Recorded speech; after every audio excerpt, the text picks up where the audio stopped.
Details చూస్తే college భవనంపై నుంచి దూకి ఓ విద్యార్థి ఆత్మహత్య చేసుకున్న ఘటన మారిక వలసలోని ఓ ప్రైవేటు కళాశాలలో చోటు చేసుకుంది.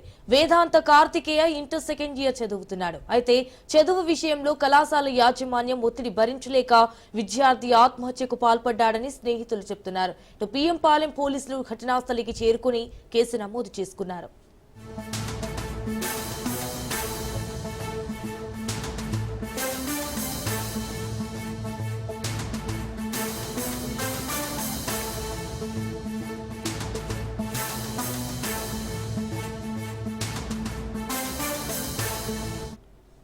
ఇక కాలేజీ భవనంపై నుంచి దూకి ఓ విద్యార్థి ఆత్మహత్య చేసుకున్న ఘటన మారిక వలసలోని ఓ ప్రైవేటు కళాశాలలో చోటు చేసుకుంది. వేదాంత కార్తికేయ ఇంటర్ సెకండ్ ఇయర్ చదువుతున్నాడు. చదువు విషయంలో కళాశాల యాజమాన్యం ఒత్తిడి భరించలేక విద్యార్థి ఆత్మహత్యకు పాల్పడ్డాడని స్నేహితులు చెబుతున్నారు. పిఎం పాలెం పోలీసులు ఘటనాస్థలికి చేరుకుని కేసు నమోదు చేసుకున్నారు.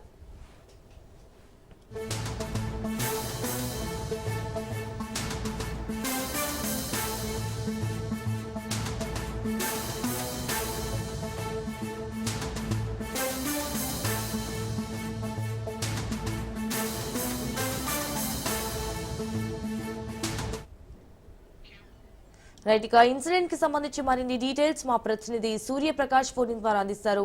సూర్యప్రకాష్, ఇటు కాలేజ్ భవనం పై నుంచి దిగి అంటే ఓ విద్యార్థి ఆత్మ చేసుకున్నారు అని చెప్పి అన్నట్టుగా తెలుస్తోంది. దీనికి సంబంధించిన అప్డేట్స్ ఏంటి? సంజన, ఈ రోజు అయితే విశాఖపట్నంలో మరో దారుణం అయితే చోటు చేసుకోవడం జరిగింది. తేడా వేదాంత కార్తికేయ్ అనే 17 సంవత్సరాల ఇంటర్ విద్యార్థి గరివుడి సొంత ఊరు. ఆ యొక్క ప్రాంతం నుండి వచ్చి విశాఖపట్నం మారిక వలస చైతన్య కళాశాలలో బ్రిడ్జ్ కోర్స్ చేయడం కోసం అయితే విశాఖపట్నం అయితే రావడం జరిగింది.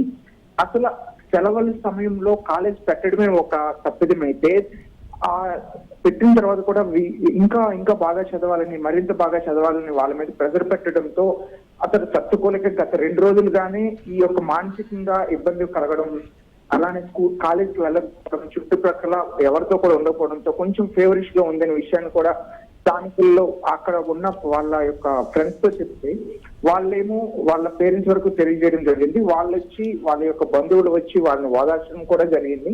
కానీ సంజన, అక్కడ వాళ్ళంతా చేసినా కూడా ఇప్పటికి కూడా ఆ అబ్బాయికి ఇంకెంత ఒత్తిడిని పెంచారు. స్థానికంగా ఉన్న టీచర్స్ కావచ్చు, అలానే యాజమాన్యం నుండి ఎక్కువ ర్యాంక్ల కోసం విద్యార్థుల మీద తీవ్ర ఒత్తిడి పెట్టడంతో విద్యార్థి అయిన కార్తికేయ అనే వ్యక్తి ఆ యొక్క బాలుడు అయితే తీవ్ర మనస్తాపం జరిగి ఈ రోజు ఉదయం 11:40 సమయంకి కాలేజ్ గోడపై నుండి కాలేజ్ మేడపైకి ఎక్కేసి కిందకి దూకే ప్రయత్నం అయితే చేశారు. కానీ అదృష్టవశాత్తు ఎటువంటి మరణం సంభవించకుండా అతని యొక్క కొనుగూపుతో ఉండడంతో అక్కడే బయట ఉన్న రాజు అనే ఒక వ్యక్తి తీసుకుని వెళ్లి అక్కడే గాయత్రి హాస్పిటల్లో జాయిన్ చేయడం అయితే జరిగింది. ప్రస్తుతం ఆ అబ్బాయి అయితే ఆరోగ్యంగానే ఉన్నారనే విషయాన్ని అయితే అక్కడ వైద్య సిబ్బంది అయితే మనకు తెలియజేస్తున్నారు. అలానే స్థానికంగా అక్కడికి వెంటనే బాలకృష్ణ సిఐ చేరుకొని యాజమాన్యం పైన కేసు నమోదు చేయడం అయితే కూడా జరిగింది. సూర్యప్రకాష్, ఇప్పుడు ఇన్ఫాక్ట్ ఇటు విద్యార్థి కుటుంబ సభ్యులు కూడా దీనిపైన ఏమంటున్నారు ఇన్సిడెంట్ పైన? ఇప్పుడైతే వాళ్ళ పేరెంట్స్ కూడా ప్రస్తుతం ఇంకా రాలేదు, గరివిడిలోనే ఉన్నారు. వాళ్ళ పేరెంట్స్ వచ్చిన తర్వాత దీనిపైన మరింత విచారణ, అసలు కంప్లైంట్ కూడా తీసుకోవడానికి అయితే సిఐ బాలకృష్ణ అయితే తెలియజేస్తున్నారు. Sanjana, right Suryaprakash, thank you for the updates.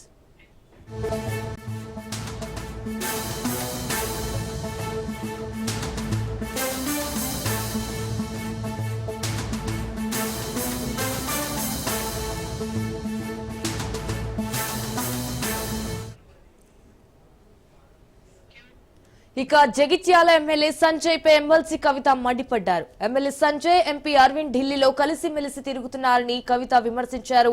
అయితే సంజయ్ బీజేపీలో చేరారా లేదా కాంగ్రెస్ లో చేరారా అని అనుమానం వచ్చిందన్నారు. సంజయ్ ఒకసారి సీఎం రేవంత్ రెడ్డితో, మరోసారి బీజేపీ వాళ్లతో కనిపిస్తారని అన్నారు. అయితే ఎమ్మెల్యే సంజయ్ ఏ పార్టీలో ఉన్నారో తెలియక ప్రజల్లో అయోమయం నెలకొందన్నారు. అయితే జగిత్యాలకు నిధులు తీసుకురావడంలో ఎమ్మెల్యే సంజయ్ విఫలమయ్యారని అన్నారు. ఎమ్మెల్యే సంజయ్ ను ప్రజలు గ్రామాన నిలదీయాలన్నారు.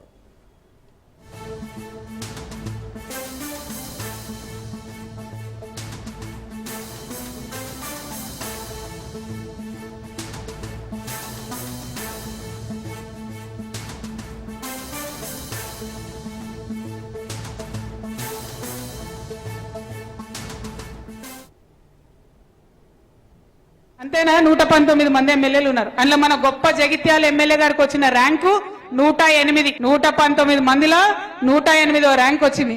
అంటే అంత గొప్పగా పనిచేస్తున్నాడు సంజయ్ గారు. మరి ఈ గొప్ప పని చేయడానికి అక్కడికి పోవడం ఎందుకు అన్నది ఎవరికి అర్థమైతే లేదు. అట్లనే అసెంబ్లీలో నోరు విప్పింది లేదు, ఒక్క మాట మాట్లాడింది లేదు. ఏమైంది, నేను మొన్న టీవీ చూస్తున్నదో టీవీలో ఫోన్లో చూస్తుంటే ఈ మన సంజయ్ ఎమ్మెల్యే గారు మన అరవింద్ ఎంపీ గారు ఢిల్లీలో కనబడ్డారు. నాకు కన్ఫ్యూజన్ అయింది, సంజయ్ అయినా బీజేపీలో ఏరిండా కాంగ్రెస్ లో ఏరిండా అని. మీకేమైనా అర్థమవుతుందా ఏ పార్టీలో ఉన్నాడు? నాకైతే అర్థమైతే లేదు, ఆయనకు కూడా అర్థమైతే లేనట్టున్నది. కాబట్టి ప్రజలకు కూడా కన్ఫ్యూజన్ ఉన్నది. ఈయన ఒకసారి బీజేపీ ఎంపీతో కనబడతాడు, ఇంకోసారి కాంగ్రెస్ ముఖ్యమంత్రితో కనబడతాడు. అంత కన్ఫ్యూజన్ గందరగోళం ఉన్నది. సరే, ఆయన ఏ పార్టీలో ఉండని, కానీ జగిత్యాలకు రావాల్సినటువంటి నిధులు, జగిత్యాలకు జరగాల్సినటువంటి అభివృద్ధి, జగిత్యాల ప్రజలకు రావాల్సినటువంటి పథకాలు ఇవి తీసుకురాకపోవడం మాత్రం చాలా దారుణం. అవి తీసుకొని రావాలని చెప్పి ఎమ్మెల్యే సంజయ్ గారిని నేను డిమాండ్ చేస్తా ఉన్నాను. మన గ్రామాలకు సంజయ్ అన్న ఎక్కడికి వచ్చినా కూడా, ఎందుకంటే ఆయన ఏ పార్టీలు ఉన్నాడో, బీఆర్ఎస్ ఎమ్మెల్యేనైతే కాదు, ఏ పార్టీలు ఉన్నాడో తెలియదు. వస్తే మాత్రం బాజాప్తా నిలదీయాలి. 2500 రూపాయలు ఎప్పుడు ఇస్తావని అడగాలి ఖచ్చితంగా. తులం బంగారం ఎప్పుడు ఇస్తావని అడగాలి ఖచ్చితంగా. నిరుద్యోగ భృతి ఎప్పుడు ఇస్తామని అడగాలి ఖచ్చితంగా. సంవత్సరానికి 2 లక్షల ఉద్యోగాలు ఇస్తామని యువతకు చెప్పిరు, అవి ఎప్పుడు ఇస్తారని అడగాలి ఖచ్చితంగా. రోళ్లవాగు నుంచి నీళ్ళు ఎప్పుడు ఇస్తామని అడగాలి.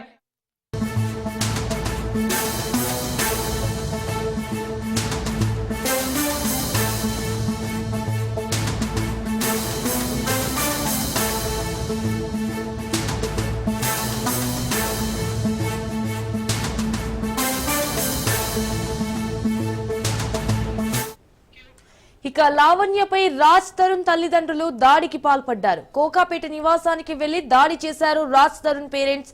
లావణ్యపై దాడి చేసిన వారిని నార్సింగి పోలీసులు అరెస్టు చేశారు. ఇటీవలే లావణ్య రాజ్ తరుణ్ కు క్షమాపణ చెప్పింది. అయితే గతంలో పెట్టిన కేసులను వెనక్కి తీసుకుంటానని చెప్పింది లావణ్య. అయితే రాజ్ తరుణ్ ప్రేమ పేరుతో తనను మోసం చేశాడని గతంలో ఆమె కేసు పెట్టింది. ఇక ఇదే అంశానికి సంబంధించి లావణ్యతో మా ప్రతినిధి Ratnakumar face to face.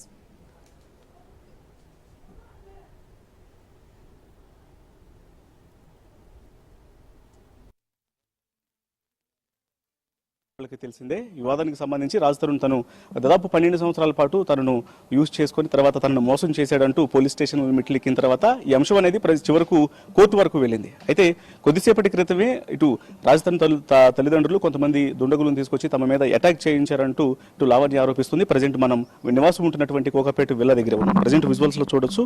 So ఇది ప్రస్తుతం లావణ్య ఇక్కడే నివాసం ఉంటున్నారు. ఈ ప్రస్తుతం రాజ్ తరుణ్ లావణ్యకు సంబంధించినటువంటి మేము పరిచయం అయిన దగ్గర నుంచి కూడా ఇదే నివాసం దగ్గర ఉన్నాం. దాదాపు 15 మంది వరకు దుండగులను తీసుకొచ్చి తమ మీద అటాక్ చేయించి ఇల్లు మొత్తాన్ని కూడా ధ్వంసం చేయించేటువంటి ప్రయత్నం చేశారన్నటువంటి విషయాలకు సంబంధించి కూడా ఇప్పటికే లావణ్య ఆరోపిస్తుంది. ప్రజెంట్ మనతో లావణ్య ఉన్నారు, ఒకసారి అడిగి తెలుసుకుందాం అసలు ఏం జరిగింది అనేది.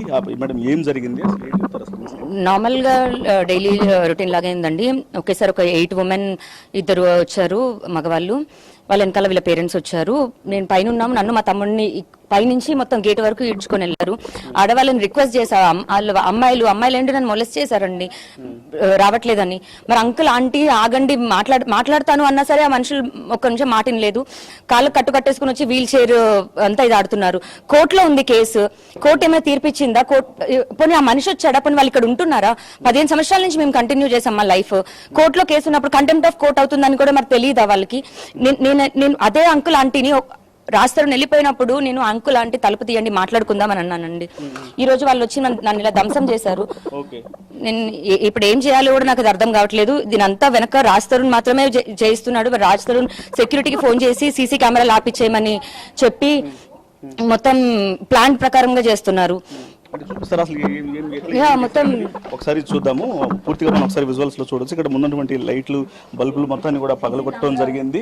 అయితే అంత పూర్తిగా డోర్ ని ధ్వంసం చేసుకుంటూ వచ్చి లోపల ఉన్నటువంటి తమని భయభ్రాంతులకు గురి చేసి మొత్తం ఎక్కడికక్కడ ధ్వంసం చేసినటువంటి విషయాలకు సంబంధించి కూడా లావణ్య చెప్తున్నారు. మనం విజువల్స్ లో కూడా చూసినట్లయితే మొత్తం ఇక్కడ బ్యాట్ తో తన తమ్ముడి మీద అటాక్ చేశారనంటూ కూడా ఆమె తెలియజేస్తుంది. గత కొంతకాలం నుంచి కూడా ఆమె ఇక్కడే నివాసం ఉంటున్నారు. అంటున్నారు, రాజ్ తరుణ్ కలిసి ఉన్నప్పటి దగ్గర నుంచి కూడా మేము ఇక్కడ ఇదే నివాసంలో ఉంటున్నాము.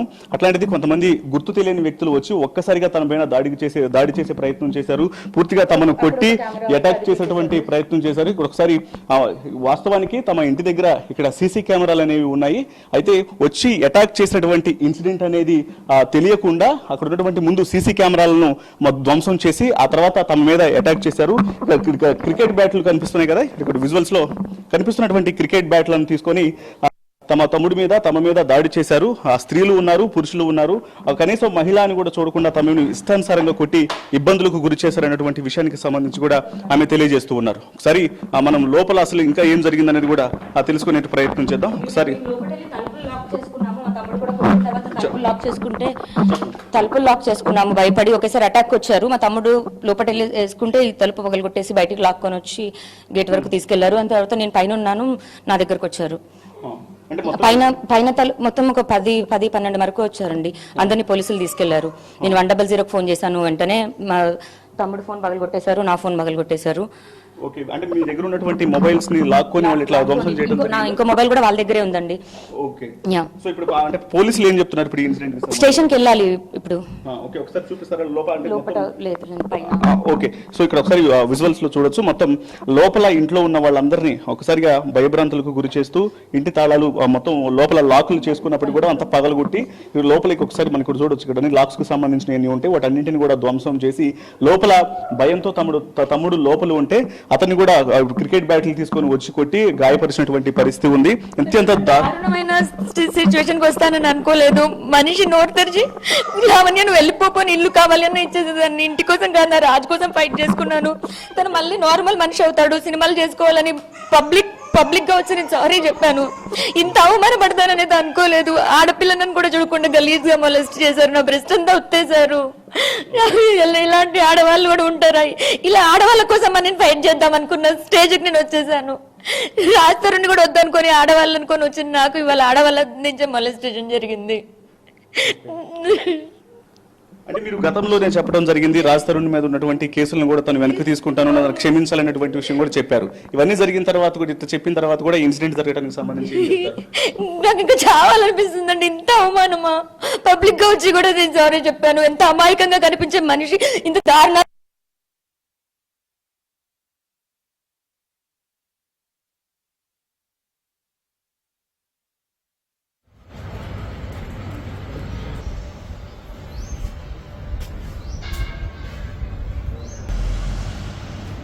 కెరియర్ స్టార్ట్ చేసిన తర్వాత మా జీవనం స్టార్ట్ చేసిన తర్వాత వచ్చినది. మరి నా హక్కు కూడా కాకుండా ఎందుకు పోతుంది? నేను మనిషిగా కూడా కాకుండా పోయాను అతనికి. వాళ్ళ పేరెంట్స్ తీసుకొచ్చి ఇప్పుడు సెక్యూరిటీ నేను చూస్తూనే ఉన్నాను. సెక్యూరిటీకి ఫోన్ చేసి కెమెరాలు ఆపించాడు, సీసీ కెమెరాస్. అంటే ఏంటి సీసీ కెమెరాలు ఆపించడానికి లోపల జరిగినటువంటి దాడి దృశ్యాలను మొత్తాన్ని కూడా మాయం చేసే ఉద్దేశంతో చేశారు అనుకున్నారు. కానీ ఇప్పుడు వచ్చిన లేడీస్ వాళ్ళందరూ ఫోన్ రికార్డ్ చేశారు. వాళ్ళందరూ దాంట్లో నన్ను ఎలా మొలెస్ట్ చేశారో అంత రికార్డ్ అయ్యింది. ఆ డేటా ఖచ్చితంగా ఇప్పుడు బయటకు రావాలి, పోలీసులో ఇవ్వాలి అదంతా. అంటే వాళ్లే దాడి చేసి వాళ్లే ఈ వీడియోలు రికార్డ్ చేసి వాళ్లే ఇలా చేయడం వెనకాల దీని వెనకాల అసలు వాళ్ళ ఉద్దేశం ఏమైంది? వీడియో కాల్ లో రాస్తారని ఉన్నాడు, ఈజ్ హ్యావింగ్ నవ్వుతున్నాడు. ఇంకొక వాళ్ళ తమ్ముడు ఎవరో పేరేదో ఉన్నట్టుంది, తమ్ముడు అని చెప్పాడు. అతని ఫోన్ లో వీడియో కాల్ లో రాసి చూపిస్తుంటే లాగండి దాన్ని అంటున్నాడు. సో అంటే వీటన్నిటి ఉద్దేశం మిమ్మల్ని ఇంటి నుంచి బయటికి పంపించేయాలని చెప్పనా, లేకపోతే ఏ ఉద్దేశం ఉందనుకుంటున్నా? నన్ను ఇంట్లో నుంచి బయటికి పంపించేసి ఇంకా వాళ్ళు వచ్చేసి ఉందామని అనుకున్నారు. ఎందుకు అంత ఇది చేయాలో మరి నాకు అర్థం కాలేదు. పైన రూమ్ కూడా పగలగొట్టేశారు. ఒకసారి చూపిస్తారా? ఒకసారి చూద్దాము.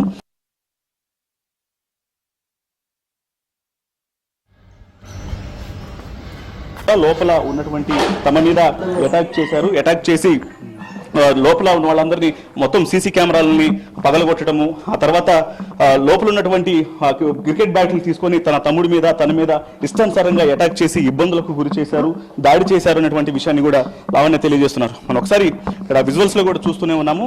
దాదాపు 15 మంది వరకు వచ్చారు.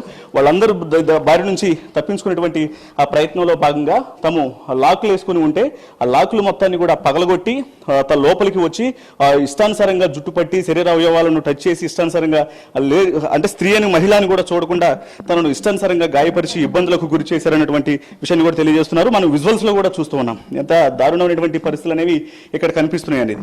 అయితే ఇదంతా కూడా రాజ్ తరుణే చేయించాడు అనేది ఆయన తను స్వయంగా వీడియో కాల్లో ఉండి ఇదంతా చేయించాడు. మేము చూస్తూనే ఉన్నాము. తమ మీద దాడి జరుగుతున్నప్పుడు తను వీడియో కాల్లో ఉండి దాడులు చేయిస్తూ తను నవ్వుతూ ఉన్నాడు అనేటువంటి విషయాన్ని కూడా చెప్తూ ఉన్నారు. మనం ఒకసారి సీసీ కెమెరాలకు సంబంధించినటువంటి కనెక్షన్స్ కు సంబంధించి ఇవన్నీ. సో ఈ కనెక్షన్స్ మొత్తాన్ని కూడా అంటే చాలా పగడ్బందీగా ప్లాన్ తో ఇక్కడికి వచ్చారు. ప్లాన్ తో ఇక్కడికి వచ్చి పూర్తిగా లోపల ఉన్నటువంటి వస్తువులు మొత్తాన్ని కూడా ఎక్కడికక్కడ ధ్వంసం చేసి భయభ్రాంతులకు గురి చేసి ఇక్కడ నుంచి పంపించేయాలన్నటువంటి కుట్రతోనే ఇక్కడికి రావడం జరిగిందనేది ఇప్పుడు మనకి ఇక్కడ చాలా స్పష్టంగా కనిపిస్తున్న విషయం. అలాగే లావణ్య కూడా అదే చెప్తూ ఉన్నారు. మరొకసారి ఇక్కడ చూసినట్లయితే సో పాతకాలం నాటి గ్రామ్ ఫోన్ ఉంది. ఆ గ్రామ్ ఫోన్ కూడా ధ్వంసం చేయడం జరిగింది. లోపల అంటే ఎటువంటి ఎవిడెన్స్ అనేవి కూడా లేకుండా ఎవిడెన్స్ మొత్తాన్ని కూడా పూర్తిగా మాయం చేయాలన్నటువంటి ఉద్దేశంతోనే ఈ పనులకు పాల్పడినట్లు జరుగుతుంది. ఇంకొకసారి విజువల్స్ లో చూడొచ్చు. ఇక్కడ ఆల్రెడీ మానిటరింగ్ సంబంధించి, ఎందుకంటే ఒకసారి సీసీ కెమెరాలో ఏదైనా రికార్డ్ అయిన తర్వాత ఇదంతా కూడా మానిటరింగ్ అవుతుంది కాబట్టి సో ఆ వైర్ల మొత్తాన్ని కూడా ధ్వంసం చేయడం జరిగింది. మరోవైపున సీసీ కెమెరా కనెక్షన్స్ అంటే మెయిన్ ఎంట్రన్స్ దగ్గర నుంచి లోపలికి అంటే G+3 గా ఉన్నటువంటి యొక్క విల్లాకి మొత్తం పూర్తిగా కూడా ఎక్కడ ఎటువంటి ఎవిడెన్స్ అనేవి తమ అటాక్ చేసినటువంటి విషయానికి సంబంధించినటువంటి ఏ ఎవిడెన్స్ అనేవి కనపడకుండా చేయాలన్నటువంటి ఉద్దేశంతోనే వాళ్ళు ఇదంతా చేసినట్లు తెలుస్తుంది. మరికొన్ని మా విషయాలు తెలుసుకుందాం. అంటే ఏం చెప్తారు మీరు ఫైనల్ గా? అసలు మొదటి నుంచి కూడా జస్టిస్ కావాలని చెప్పని అంటున్నారు.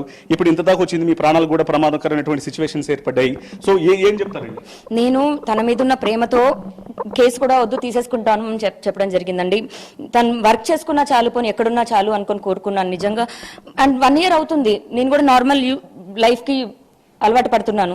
ఇలాంటి టైంలో తను ఎందుకు ఇలాంటి డెసిషన్ తీసుకున్నాడు, మరి వెనకాల ఎవరుండి చేయించారు ఇది కూడా నాకు తెలియదు. మరి రాజ్ తరుణే చెప్పాలండి. నేనైతే ఇంకా ఆ మనిషిని అయితే వదిలిపెట్టను. నేను ఖచ్చితంగా రాజ్ తరుణ్ని కోర్టు మెట్లు ఎక్కిస్తాను. తను ఇప్పుడు నాకు చేస్తున్న దానికి ఖచ్చితంగా రాజ్ తరుణ్కి శిక్ష పడేలాగా చేస్తాను. నా ప్రాణం ఒక సెకండ్ పోయి ఉంటే ఏమై ఉండదండి. ఇప్పుడు ఆడవాళ్ళని మొలెస్ట్ చేసేదేంటి? నేను చెప్పుకోలేకపోతున్నాను. మీరు అమ్మాయి అయినా బాగుండేది ఇప్పుడు నాకు అట్లీస్ట్ చెప్పడానికి. నా వల్ల కావట్లేదు. నేను ఆడవాళ్ళు ఉన్నారు, అక్క ఒక్క సెకండ్ ఆగండి అన్న మొత్తం చాలా అసభ్యకరంగా బిహేవ్ చేశారు. అంటే ఎప్పుడైనా అంటే చూసారా మీరు వాళ్ళని ఎప్పుడైనా చూసారా? రాజ్ తరుణ్ కుటుంబంలో ఎప్పుడైనా చూసారా? అంటే వాళ్ళు సన్నిహితులా లేకపోతే బయట నుంచి ఒకవేళ వాళ్ళతో అంటే కిరాయికి తెప్పించి ఇలా అటాక్ చేయించారా? అసలు ఏమనుకుని భావిస్తున్నారు? అసలు ఎవరు అనుకుంటున్నారు? వాళ్ళంతా రౌడీల్లాగే ఉన్నారండి. రౌడీల్లాగే ఉన్నారు. ఒక 8 మంది ఆడవాళ్ళు ఉన్నారు, 2 మగవాళ్ళు వచ్చారు. పోలీసులు వాళ్ళని తీసుకొని వెళ్ళారు. సో ఇప్పుడు అంటే పోలీసులు ఏం చెప్తున్నారు మీకు? ఇప్పుడు అటాక్ సంబంధించి స్టేషన్ కి వెళ్తున్నాను. సో ఫైనల్ గా ఇప్పుడు మీకు కావాల్సినటువంటి జస్టిస్ కి సంబంధించి నాకు కావాల్సిన జస్టిస్ వాళ్ళ ఫోన్లలో వాళ్ళు తీసిన వీడియోలు బయటికి రావాలి. నన్ను ఎంత మొలెస్ట్ చేశారో వాళ్ళంతా అది రికార్డ్ కూడా చేశారు. ఆ వీడియోస్ బయటికి తెప్పించండి ప్లీజ్ ప్లీజ్. సో ఇప్పుడు ఈ ఇన్సిడెంట్ జరుగుతున్నప్పుడు అంటే వాళ్ళు అటాక్ ఇప్పుడు ప్రస్తుతం కింద రాజ్ తరుణ్ పేరెంట్స్ కిందే కనిపిస్తున్నారు. వాళ్ళ ఫాదర్ కూడా వీల్ చైర్ లో ఉన్నారు. వాళ్ళు ప్రత్యక్షంగా దగ్గరుండే ఇదంతా చేయించారు. నన్ను ఇక్కడి నుంచి కిందకి లాక్కొని వెళ్ళినప్పుడే కింద జుట్టుపట్టి లాక్కెళ్లారండి. మెట్లు దిగడం కూడా కాదు అదంతా. వాళ్ళ అంకుల్ ఏంటి అంకుల్ ఇది ఆపించండి ఆపించండి అన్నట్టు చూస్తున్నారు. రాజ్ తరుణ్ కాల్లో ఉన్నాడు, తీయండి బయటికి లాగండి దాన్ని అంటున్నాడు. అంటే ఒకవైపున కేసు అనేది కోర్టులో ఉన్న తర్వాత కూడా వీళ్ళు ఈ రకంగా కోర్టులో విచారణ జరుగుతోంది, దీనికి సంబంధించినటువంటి జస్టిస్ అనేది రాలేదు. ఇవన్నీ రాకుండా కూడా ఇలా చేయడం వెనకాల ఎవరి ప్రోద్బలం అని ఉందా? అసలు ఏమనుకుంటున్నారు? మరి వాళ్ళ ధైర్యమా లేకపోతే వాళ్ళు వెనక నుండి ఎవరైనా హెల్ప్ చేస్తున్నారో నాకు తెలియదు. కానీ ఈ రోజు నాకు జరిగింది అయితే దారుణం అండి. అది బయటికి రావాలి. ఆ వీడియోస్ నన్ను ఎంత ఏం చేశారు అన్నది ఆ వీడియోస్ రావాలి. కింద పడిపోతే 4 ఆడవాళ్ళు కలిసి మొలెస్ట్ చేశారు నన్ను. బయటికి రావాలి ఆ వీడియోస్, ఆ డేటా బయటికి రావాలి ఇప్పుడు. సో అది లావణ్య చాలా స్పష్టంగా తెలియజేస్తున్నారు. తను మహిళ అని కూడా చూడకుండా ఇష్టానుసారంగా అటాక్ చేసి ఇల్లు మొత్తాన్ని కూడా ధ్వంసం చేసి తమను భయభ్రాంతులకు గురి చేసి ఇంట్లో నుంచి బయటకు నెట్టివేయించినటువంటి ఆ ప్రయత్నాలు చేశారు. దాంతో గతంలో తాను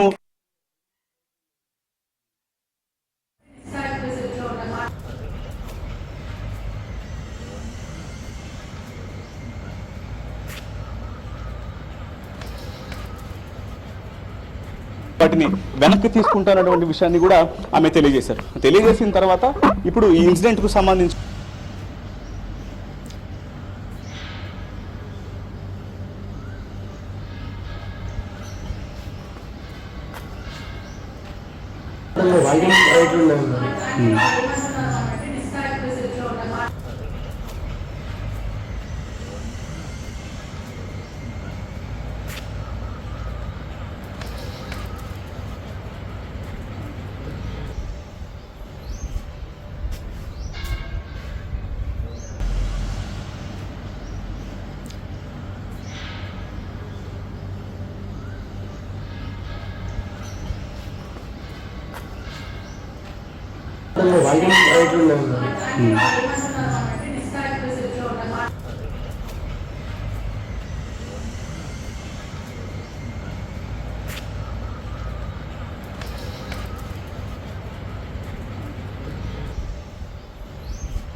అప్పటి నుంచి మేము ఇంట్లో ఉండే పరిస్థితి మాకు లేదు, ఉండే అవకాశం ఇక్కడ ఉండదు.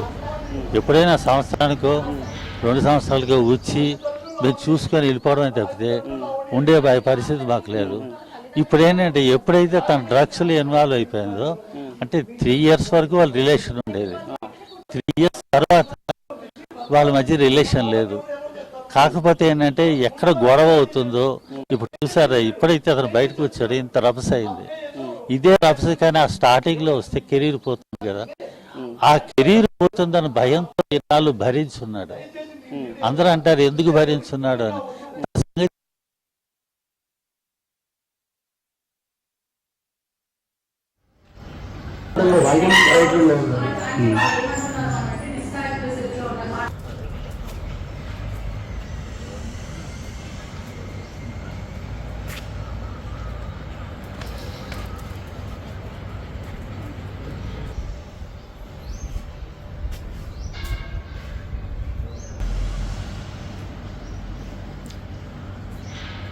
ఎస్టాబ్లిష్మెంట్ పెరిగిపోవడం ఇదంతా అవడం వల్ల నాకు ఆఖరికి ఏమనిపించింది, ఫైనాన్షియల్గా ఇబ్బంది అయిపోతుంది, ఎలాగ సొంత ఇల్లు ఉంటుండగా మనకి ఇంకేం ఖర్చు, ఇది మన ఇంటికి మనం వెళ్ళిపోదాం అని చెప్పి ఇంటికి వచ్చేసాను. మేము ఇద్దరం కలిసి వచ్చాము. ఈ ఇంట్లోకి రాగానే వచ్చిన తర్వాత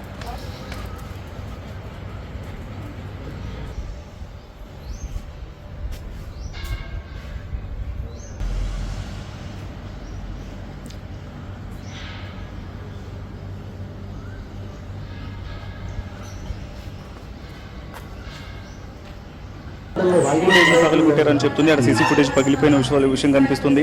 అలాగే పైన ఫస్ట్ ఫ్లోర్ లో ఆ సీసీ కెమెరాల మానిటరింగ్ కి సంబంధించినటువంటి వైర్లు అనేవి కనెక్షన్స్ ఉంటాయి, వాటన్నింటినీ ధ్వంసం చేశారని చెప్తుంది. చూసినప్పుడు అవి కూడా ధ్వంసం అయి ఉన్నాయి. సో కేర్ టేకర్స్ గా వచ్చిన వాళ్ళు ఇట్లా రౌడీల్లాగా ప్రవర్తించారు, తనని మహిళ అని కూడా చూడకుండా తమను ఇబ్బందిగా పెట్టారంటారు. మరి రాజ్ తరుణ్ ఫాదర్ గా ఇన్సిడెంట్ అనేది మీకు అప్పటి నుంచే తెలుసు. ఈ రకమైనటువంటి పనికి సంబంధించి అసలు ఏంటంటారు? మేము ఇంట్లో ఉందామని వచ్చాం, ఇంట్లోకి ఎంటర్ అవుదాం అనుకున్నాం, లోపలికి ఎంటర్ అయ్యాం. ఎంటర్ అయ్యే టైంలో మాకంతా కూడా అడ్డం గోచరం అయిపోయింది. మా హెల్త్ బాగాలేదు, మాకు బుర్ర పని చేయట్లేదు, అసలు మొత్తం బ్లాంక్ మేము. ఆ తర్వాత ఏం జరిగింది అనేది మేము ఇద్దరు గమనించలేదు, ఒక బ్లాంక్ మైండ్లోకి వెళ్ళిపోయాం ఇద్దరం కూడా. ఆల్మోస్ట్ ఒక షివరింగ్, ఆ షివరింగ్ మూడ్లోకి వచ్చేసి ఏం జరుగుతుంది ఏంటి గమనించే పరిస్థితిలో మేము లేదు. కాకపోతే మాకు అలాంటి ఇంటెన్షన్ అయితే లేదు. మరి ఇప్పుడు అంటే లావణ్య అంటుంది రాజ్ తరుణ్ తనను దాదాపు 12-13 సంవత్సరాల పాటు తనని పెళ్లి చేసుకొని తర్వాత తనను ప్రెగ్నెంట్ చేసి ఆ తర్వాత తనను మోసం చేసేటటువంటి విషయానికి సంబంధించి కూడా పోలీస్ స్టేషన్లో ఆ కేసు నమోదు చేయడం జరిగింది. కేసు నమోదు చేసిన తర్వాత ప్రస్తుతం కేసు అనేది ఇన్వెస్టిగేషన్లో అనేది ఉంది. ఏం చెప్తారు సార్? పెళ్లి చేసుకోవడం అన్నది అబద్ధం, 100% అబద్ధం. అది చేసుకోలేదు, ఎక్కడ ఏ పెళ్ళి అన్నది జరగలేదు. తర్వాత తను వాడుకొని వదిలేసాడు అన్నాకంటే తననే అతను ఆస్తుని తను వాడుకుంది, ఆస్తుని తను వాడుకోలేదు. మరి పోలీసులు కేసు నమోదు చేసిన తర్వాత రాజ్ తరుణ్ మీద ఒక ఛార్జ్ షీట్ని కూడా ఫైల్ చేయడం జరిగింది. ఫైల్ చేసినటువంటి ఛార్జ్ షీట్లో నిజంగానే వీళ్ళు 12 సంవత్సరాలు 10 సంవత్సరాలకు పైగానే కలిసి ఉన్నారనేటువంటి ఛార్జ్ షీట్ను కోర్టుకు కూడా సబ్మిట్ చేశారు. రూఫ్లో ఉన్నారు, 3 ఇయర్స్ వరకే వాళ్ళ రిలేషన్, మిగతా 7 ఇయర్స్ మిగతా టైం అంతా, ఈ టైం అంతా కూడా వాళ్ళు ఒక రూఫ్లో ఉన్నారు. తన ఒక రూమ్లో ఉంటుంది, వాళ్ళు ఆ రూమ్లో తను సపరేట్గా ఏమైనా సపరేట్గా ఉంటూ తను బోల్డ్ యాక్టివిటీస్ చేసింది. అది అందరికీ తెలుసు, నేను ప్రత్యేకంగా నా నొప్పి.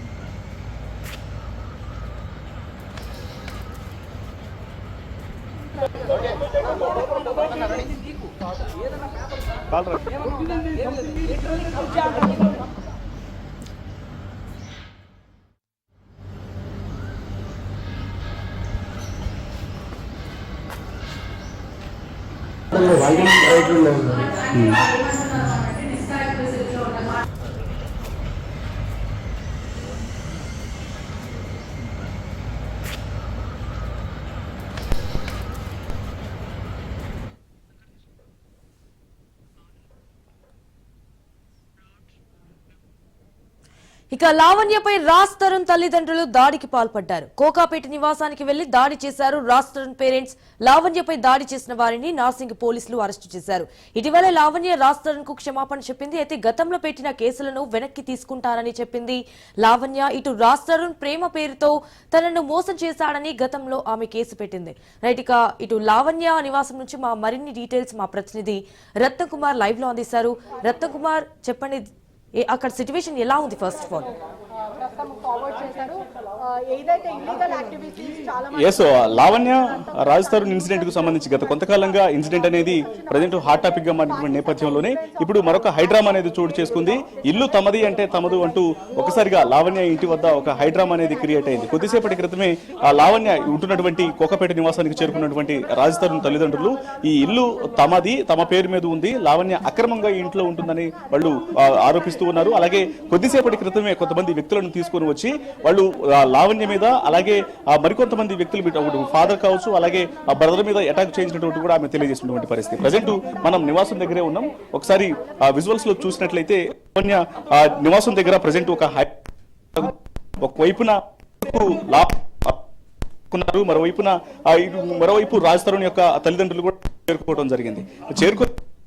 పరిస్థితికి సంబంధించి అంటే ఇల్లు తమది అంటే తమదు అంటూ వాళ్ళంతా కొంత వాగ్వాదానికి పాల్పడుతున్నటువంటి ఆ పరిస్థితి కనిపిస్తుంది. ప్రజెంట్ మనం ఒకసారి విజువల్స్ లో చూడొచ్చు. రాజ్ తరుణ్ తల్లిదండ్రులు ఇక్కడ నివాసానికి చేరుకున్నారు. కోకపేట నివాసానికి చేరుకుని ఈ ఇల్లు తమది, తమ కొడుకు కష్టపడి సంపాదించినటువంటి ఇల్లు అనేటువంటి విషయాన్ని వాళ్ళు తెలియజేస్తున్నారు. అయితే రాజ్ తరుణ్ తనను దాదాపు 12 సంవత్సరాల పాటు తనతో ఉండి తనను పెళ్లి చేసుకుని గర్భవతిని చేసి మోసం చేశాడు. తను లేకుంటే ఈ ఇల్లు లేదు, ఈ ఇల్లు మీద తనకు హక్కులు ఉన్నాయనేటువంటి విషయాన్ని లావణ్య తెలియజేస్తుంది. అయితే కొద్దిసేపటి క్రితమే కొంతమంది దుండగులు లోపలికి వచ్చి తమ మీద అటాక్ చేసి తమను ఇబ్బంది పెట్టారు, గాయపరిచారు. లేడీ అని కూడా చూడకుండా ఇష్టానుసారంగా ప్రవర్తించారు. అలాగే తమ యొక్క మొబైల్లు పగలగొట్టడము, సీసీ కెమెరాలు ధ్వంసం చేయటము, చాలా అరాచకంగా ప్రవర్తించారని చెప్పి ఆమె చెప్పడం జరిగింది. లోపల మనం విజువల్స్ లో చూసినప్పుడు కూడా ఆ దృశ్యాలు కూడా కనిపించాయి. మరి వీటన్నిటికి సంబంధించి మాట్లాడదాం. అసలు ఏం చెప్తారు ఏంటనేది ప్రజెంట్ మనతో రాజ్ తరుణ్ తల్లిదండ్రులు, హీరో రాజ్ తరుణ్ తల్లిదండ్రులు ఉన్నారు. వాళ్ళని అడిగి తెలుసుకునేటువంటి ప్రయత్నం చేద్దాం. సరే, ఏం చెప్తారు? ఇప్పుడు మొత్తం అక్రమంగా కొంతమంది వ్యక్తులను తీసుకొని వచ్చి తమ మీద అటాక్ చేయించి ఇబ్బందులకు గురి చేశారు, తమని చంపేటువంటి ప్రయత్నాలు చేశారు అన్నటువంటి విషయానికి సంబంధించి కూడా లావణ్య ఆరోపిస్తుంది. మీరు ఇంటి దగ్గరకు చేరుకున్నారు. ఈ ఇన్సిడెంట్ కి సంబంధించి అసలు ఏం చెప్తారు? మీరు వచ్చినటువంటి పర్పస్ ఏంటి? ఏం జరిగింది? మొదటి నుంచి చెప్పంటారా? ఇందాక మాట్లాడాను కదా, చెప్పండి. ఇందాక మాట్లాడాను కదా. ఏం జరిగింది సార్? యాక్చువల్గా మేము ఏంటంటే మా అబ్బాయి అద్దీంట్లో ఉంటున్నాడు, మేము అద్దీంట్లో ఉంటున్నాం. ఈ అద్దీలలో ఉంటూ ఎస్టాబ్లిష్మెంట్ ఎక్కువైపోతుంది, ఇబ్బంది అవుతుంది అనే ఉద్దేశంతో మేము సొంత ఇల్లుకి వెళ్ళిపోతే సరిపోతుంది కదా అని సొంత ఇల్లుకి వెళ్ళిపోదాం, ఇక్కడికి వచ్చేద్దాం అని చెప్పి మేము బయలుదేరి వచ్చాం. మాకు కొట్టాలని కానీ చెయ్యాలని కానీ అలాంటి ఆలోచనలో ఇంటెన్షన్ ఏమి మాకు లేదు. కాకపోతే మాకేమైందంటే రాగానే ఒక విధంగా మానసిక ఈ ఏరియా చూడగానే ఇంటికి రాగానే మనోవేదన, 10 సంవత్సరాల నుంచి పడుతున్న మనోవేదన, ఆ వేదనతో వచ్చి సోఫాలో కుప్పకూలిపోయాం. అసలు ఏం జరుగుతుంది ఏంటో తెలుసుకునే పరిస్థితులు మేము లేవు.